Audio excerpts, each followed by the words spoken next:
नमस्कार मित्रांनो, सर्वांना श्री स्वामी समर्थ। आपल्या आयुष्यामध्ये रोजच्या जेवणामध्ये आपण कोणतं मीठ वापरतो आणि कोणत्या मिठाचे काय फायदे आहेत हे आज आपण आजच्या या व्हिडिओमध्ये बघणार आहोत। तर मंडळी, तुमच्या स्वयंपाकघरातील साधे मीठ हे फक्त चव देण्यापेक्षा जास्त काम करते, याचा तुम्ही कधी विचार केला आहे का? तुमच्या रोजच्या पदार्थामध्ये शांतपणे विरघळणारे तेच मीठ तुमच्या आयुष्यातील संपत्ती, आनंदी, शांती, समृद्धीचे रहस्य असू शकते। हा साधा सोपा प्रश्न वाटू शकतो, पण जेव्हा तुमच्या मीठ हे चव पुरवते। मिठाचे आध्यात्मिक तत्व महत्त्व खूप मोठे आहे। नकारात्मक स्पंदने शोषून घेणे, आध्यात्मिक शुद्धीकरण करणे यासाठी वापरले जाते। वास्तुशास्त्रानुसार मिठाचा वापर नकारात्मक ऊर्जा आणि सकारात्मक ऊर्जा त्याच्यासाठी मदत करते। मिठाच्या उपायामुळे घरात येणारी नकारात्मक ऊर्जा नष्ट होते आणि वातावरणामध्ये सकारात्मक ऊर्जा ही प्रसन्न राहते।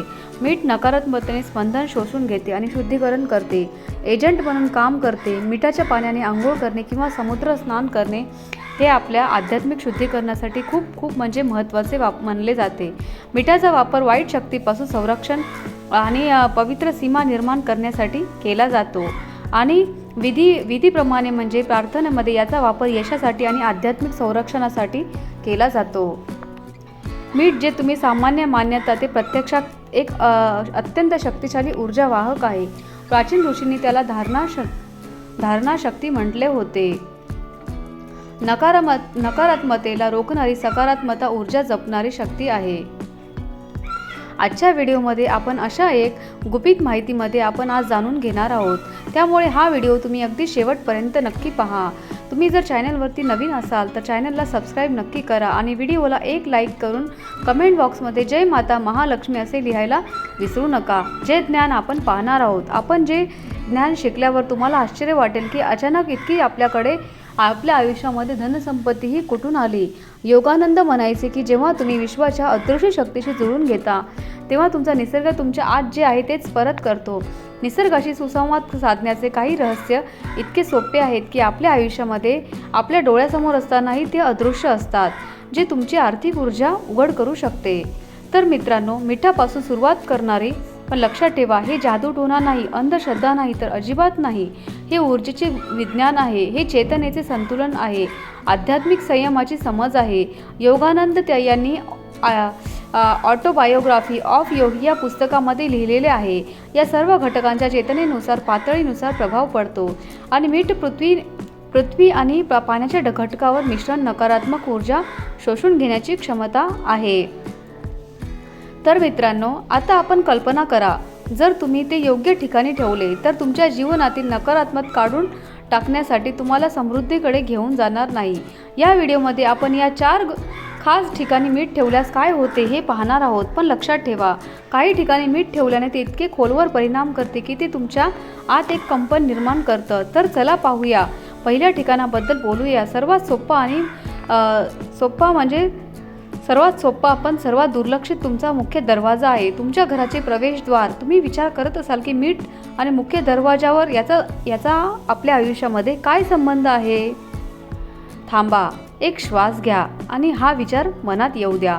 मुख्य दरवाजा ही अशी जागा आहे जिथे फक्त लोक येत जात नाहीत, तर त्या जागेतील ऊर्जा देखील आत येते आणि जाते।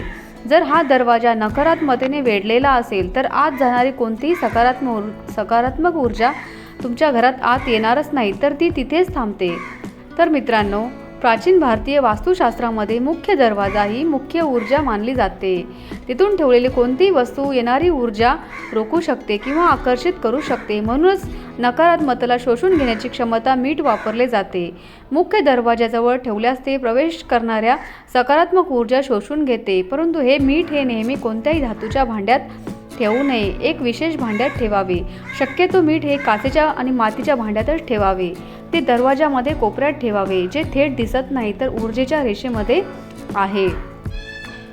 तर मित्रांनो, आता तुम्ही विचार करत असाल, हा फक्त एक मानसिक परिणाम नाही का? मी म्हणेन नाही, हे ऊर्जा विज्ञान आहे। जेव्हा तुम्ही भावना आणि श्रद्धेने एखादी गोष्ट मनापासून स्थापित करता तेव्हा ती वस्तू एक लहान वस्तू राहत नाही, तर ती एक मंत्र बनते। परमहंस योग म्हणाले, तुम्हाला कुठली पण गोष्ट करताना सर्वात महत्त्वाचं म्हणजे तुमचा विश्वास ही तुमची सर्वात मोठी शक्ती आहे. जेव्हा तुम्हाला विश्वास आणि समजुतीने ते दारावर मीठ ठेवतात तेव्हा ती धनसंपत्ती, शांती आणि सौभाग्याचे दार आपोआप उघडते. बरेच लोक ही विधी करतात परंतु ते त्या आत्म्याला समजून न घेता त्याची नकल करतात, म्हणून त्यांना कदाचित समान परिणाम मिळतात. उधळ तात्पुरते म्हणजेच काय तर थोडक्यामध्ये. परंतु जेव्हा तुम्ही योगिक दृष्टिकोनातून त्याकडे पाहता आहात तेव्हा तुम्हाला समजते की ते केवळ वास्तू उपाय नाही तर वैश्विक स्पंदनाशी जोडण्याचा साधन आहे. तेव्हा हे मीठ तुमच्या घराचे रक्षक बनते. एक रक्षक जो केवळ संपत्तीला आत येऊन तर देतोच पण गरिबीलाही बाहेर ठेवतो. आता तुम्ही हा विचार केला असेल की जर तुम्ही मुख्य दरवाजावर हे मीठ ठेवल्याने इतके बदल होऊ शकतात तर इतर 3 ठिकाणी काय होईल. हेच रहस्य आहे. तुम्हाला वाटेल की केवळ वाराच बदलला नाही तर तुमच्या जीवनाचा प्रवाहही दिशा बदलू लागला आहे. तर हे पहिले ठिकाण आहे मुख्य दरवाजा, पण ही फक्त सुरुवात आहे. अजून 3 ठिकाणी शिल्लक आहे. त्याच्याबद्दल जाणून घेतल्याने तुम्हाला खरोखरच आश्चर्य वाटेल. ही सर्व संपत्ती कुठून येत आहे. आणखीन एक जागा म्हणजे जिथे मीठ ठेवल्याने तुमची जीवनाची आर्थिक ऊर्जा स्वच्छ होऊ शकते, ती म्हणजे तिजोरी किंवा ती जागा तुम्ही पैसे जिथे ठेवतात ती मौल्यवान जागा. कोणत्याही मौल्यवान वस्तू ठेवतात तिथे त्या ठिकाणी हे फक्त भौतिक वस्तू साठवण्याचे ठिकाण नाही तर तुम्ही तुमच्या जीवनाचा आर्थिक आणि जाणीवेचे केंद्र आहे. तुम्ही कदाचित कधी लक्षात घेतले नसेल पण या ज्या गोष्टी आहेत या ठिकाणी ठेवले जातात ते पैसे, ज्या ठिकाणी ऊर्जा तुमचे विचार, भीती आणि भावाच्या भावना सतत शोधून घेते. म्हणून बरेच लोक जरी ते कमवत असले तरी ते ठेवत नाही. परंतु परमहंस योगानंद म्हणाले की तुमची ऊर्जा जिथे तुमचा विचार असतात तिथे जमा होते. तिजोरी किंवा पैसा ठेवण्याच्या जागेसाठी स्थिरता आणि शुद्धता आवश्यक असते.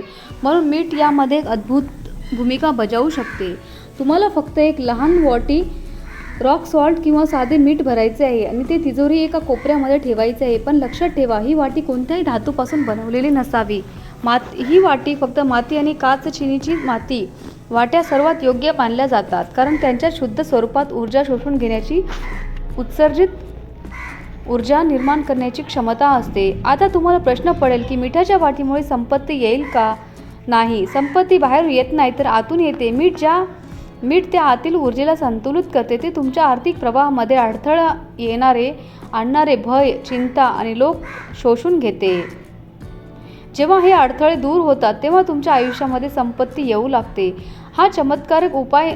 हा उपाय चमत्कार नाही तर ऊर्जा शुद्धी करण्याची एक पद्धत आहे. जसे की तुम्ही तुमचे घर स्वच्छ करता तेव्हा तुमच्या तिजोरीत ऊर्जा शुद्ध करणे आवश्यक आहे आणि मीठ हे यासाठी एक उत्तम साधन आहे. पण लक्षात ठेवा, मीठ हे दर 15 दिवसांनी बदलले पाहिजे जेणेकरून ते मीठ कोणतेही जमा झालेली नकारात्मक ऊर्जा वाहून नेईल. जेव्हा तुम्ही हे करता तेव्हा तुम्ही तुमच्या तिजोरीला खोल विश्वासाने आणि श्रद्धेने स्पर्श करता तेव्हा तिथून एक नवीन ऊर्जेचा प्रवाह सुरू होतो. अनेक साधक आणि यौगिक विचारसरणीचे लोक वर्षानुवर्ष हे करत असतात आणि त्यांनी स्वतःच्या जीवनामध्ये हा अनुभव घेतलेला आहे की जेव्हा तिजोरीची ऊर्जा शुद्ध होते तेव्हा संपत्तीचे बळ केवळ येतेच असं नाही तर ती टिकते आणि त्याच्यामध्ये स्थिरता प्रदान करते. तर मित्रांनो, आपल्या सर्वांना हेच हवे आहे, अशी संपत्ती की केवळ हातातच नाही तर मनालाही शांती देते. हा उपाय जितका सोपा आहे तितकाच तो खोल आहे. म्हणून या उपायाला तुम्ही कधीही हलके घेऊ नका किंवा ते फक्त एक युक्ती म्हणून समजू नका. ही विश्वाची शक्तीला समर्पित आहे जी सर्वत्र, प्रत्येक वस्तूमध्ये, प्रत्येक ऊर्जेमध्ये आहे. जर तुम्ही या भावनेने तिजोरीमध्ये मीठ ठेवले असेल तर तुम्ही फक्त एखादी वस्तू ठेवत नाही आहात. तुम्ही फक्त तुम्ही तुमची आर्थिक ऊर्जा शुद्ध करण्याचा संकल्प करत आहात. तर मित्रांनो, आणि हा संकल्प हळूहळू एक परिवर्तन घडून आणेल ज्यामुळे तुम्हाला खरोखरच आश्चर्य वाटेल. ही इतकी संपत्ती कुठून येत आहे. पण लक्षात ठेवा, ही फक्त सुरुवात आहे. आणि तिसरे जे स्थान आहे त्याचे गूढ आहे आणि त्याच्या प्रभावाशी आपल्या जीवनाशी खोलवर संबंध जोडलेला आहे. म्हणून तुम्ही ते जाणून घेण्यास तयार आहात का. जर तुम्ही जाणून घेणार तयार असेल काळजीपूर्वक आता आपण तिसऱ्या स्थानाबद्दल आपण जाणून घेऊया, जिथे मीठ ठेवण्याचे रहस्य इतके सूक्ष्म आहे की लोक अनेकदा त्याकडे दुर्लक्ष करतात. कदाचित म्हणून त्याचे जीवन वारंवार मानसिक थकवा, गोंधळ आणि अपूर्णतेने भरलेले आहे. हे स्थान तुम्ही तुमच्या शौचालय किंवा बाथरूम आहे. आपण शरीर शुद्ध करतो आणि अनेकदा ऊर्जा शुद्ध करायला विसरतो. परमहंस योगानंद म्हणतात खरे शुद्धीकरण आतून सुरू होते, पण ते आपल्या पर्यावरणामध्ये देखील परिणाम करते. बाथरूम किंवा शौचालय किती स्वच्छ असले तरी ऊर्जा त्याची नेहमी जड आणि जडत्वाने भरलेली असते. जेव्हा ही ऊर्जा संपूर्ण घरात पसरते तेव्हा आपल्याला आर्थिक परिस्थितीला, मानसिक परिस्थितीला, स्थिरतेला अडथळा आणते. म्हणून या भागामध्ये मीठ ठेवल्याने हळूहळू ते जडत्व नाहीसे होतं. तुम्हाला फक्त एका लहान डब्यात भरलेले मीठ, विशेष दगडी किंवा समुद्र मीठ भरायचे आहे आणि ते शौचालय किंवा बाथरूमच्या एका कोपऱ्यामध्ये ठेवायचे आहे. हे लपवून ठेवा जेणेकरून ते नजरेआड राहील, परंतु ऊर्जेच्या रेषामध्ये सक्रिय राहील. हे मीठ त्या भागातील नकारात्मक ऊर्जा शोषून घेण्यास मदत होईल. एक अदृश्य चुंबकाप्रमाणे हळूहळू वातावरण हलकी करेल. काही दिवसात तुम्हाला लक्षात येईल की जिथे तुम्हाला पूर्वी ताण, थकवा किंवा गोंधळ जाणवत होता, तिथे आता सहजता आणि शांतीची भावना येऊ लागते. पण हे तेव्हाच घडेल तुम्ही ते फक्त वस्तू म्हणून नाही, तर ते ऊर्जा देणारे साधन म्हणून तुम्ही ते वापरू शकता. तर मित्रांनो, दर 7 ते 10 दिवसांनी हे मीठ वाहत्या पाण्यात प्रवाहित करा. त्याऐवजी नवीन मीठ घाला. लक्षात ठेवा, ही विधी करताना कोणताही ढोंग किंवा अंधश्रद्धा नसावी. फक्त आणि फक्त श्रद्धा आणि जागरूकता आपल्या मनामध्ये असावी.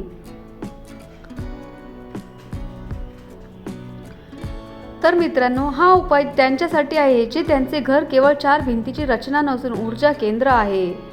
त्यांच्या आयुष्यामध्ये अडथळे निर्माण करू शकते. विशेष म्हणजे मानसिक स्पष्टता. बाथरूम किंवा शौचालय किती आधुनिक असले तरी त्याची ऊर्जा अडथळे निर्माण करू शकते. विशेष म्हणजे मानसिक स्पष्टता, आर्थिक प्रवाह आणि कौटुंबिक सुसंवाद जर तुम्ही लक्ष दिले तर तुम्हाला आढळून येईल, जेव्हा घराचा कोपरा हा ऊर्जाच्या दृष्टीला होता तेव्हा अनावश्यक वाद, गोंधळ आणि घरामध्ये आजारपण, निराशा पसरू लागते. म्हणूनच आपल्या पूर्वजांनी घराच्या या कोपऱ्याकडे विशेष लक्ष दिले आहे. जिथे तुळशी किंवा गंगाजल शिंपडायचे, ऊर्जा संतुलित करण्यासाठी विशेष विधी करायची. आजच्या युगात आपण या पद्धतीपासून खूप दूर गेलेलो आहोत. तेव्हा मीठ हे एक माध्यम बनते जे संतुलित पुनर्संचित करू शकते. जेव्हा तुम्ही आदराने बाथरूमच्या कोपऱ्यामध्ये मीठ ठेवता तेव्हा ते केवळ शुद्धीकरण विधी नसतं, एक जाणीवपूर्वक केलेले कृत्य आहे जे तुमच्या घरामध्ये ऊर्जेचे शुद्धीकरण करते. जेव्हा तुमच्या घरातील ऊर्जेचे शुद्धीकरण होते तेव्हा त्याचा पहिला परिणाम तुमच्या मनावरती होतो. तर मित्रांनो, आणि नंतर तुमच्या आर्थिक नशिबावर होतो. कारण शांत आणि संतुलित मन हे विश्वाची समृद्धी आहे ज्याद्वारे वाहते ते आपल्या घरातील प्रवेशद्वार आहे. हा विधी सोपा आहे, परंतु त्याचे परिणाम आपल्या आयुष्यात खूप खोलवर परिणाम करतात. जेव्हा तुम्ही ही प्रथा तुमच्या दैनंदिन जीवनाचा भाग बनवता तेव्हा ते साध्य होते. आता तुम्हाला असा प्रश्न पडला असेल की याचा खरोखरच इतका फायदा पडतो का? मी फक्त म्हणेन, एकदा प्रयत्न करा. या 3ऱ्या ठिकाणी 1 आठवड्यासाठी मीठ ठेवा आणि तुमच्या दैनंदिन जीवनामध्ये, दिनचर्येमध्ये तुमचं मन आणि तुमच्या घरात वातावरण कसे बदलू लागते हे तुम्ही नक्की याचा लाभ घ्या आणि तुम्हाला लपलेला खजिना कसे सापडू लागतात याचा अनुभव नक्की मात्र घ्या. पण लक्षात ठेवा, ही फक्त 3री पायरी आहे. अजून एक 4था आणि शेवटचा टप्पा शिल्लक आहे, जो सर्वात खोल रहस्य आहे, जो टप्पा तुमच्या विश्वातील नाते परिभाषित करेल. 4थ्या आणि शेवटच्या टप्प्याबद्दल आता आपण बोलूया. तर मित्रांनो, तुमच्या घराची ऊर्जाच नाही तर तुमच्या जीवनाचे नशीब पूर्णपणे बदलू शकतो. ती जागा म्हणजे तुमची झोपण्याची जागा, तुमच्या बेडरूमची जागा. विशेष म्हणजे तुमचा बेड. इथे तुम्ही दिवसाचा थकवा, विचारांची खोली आणि भावनांचा गोंधळ तुम्ही शांत डोक्याने दूर करता आणि इथे तुमच्या अवचेतन मनाचे सर्वात खोल दरवाजे उघडतात. परमहंस योगानंद म्हणतात की ही रात्र केवळ शरीराची विश्रांती देण्याची वेळ नाही, तर त्या आपल्याला आत्म्याला प्रवास करण्याची वेळ आहे. आणि जर या प्रवास दरम्यान ऊर्जा अव्यवस्थित असेल तर तुमचं संपूर्ण जीवनाची दिशा विस्कळीत होऊ शकते. म्हणून जर तुम्हाला झोप फक्त विश्रांतीची वेळ नसून ऊर्जा संचलित करण्याची वेळ हवी असेल तर तुमच्या पलंगाखाली एका भांड्यामध्ये मीठ ठेवा.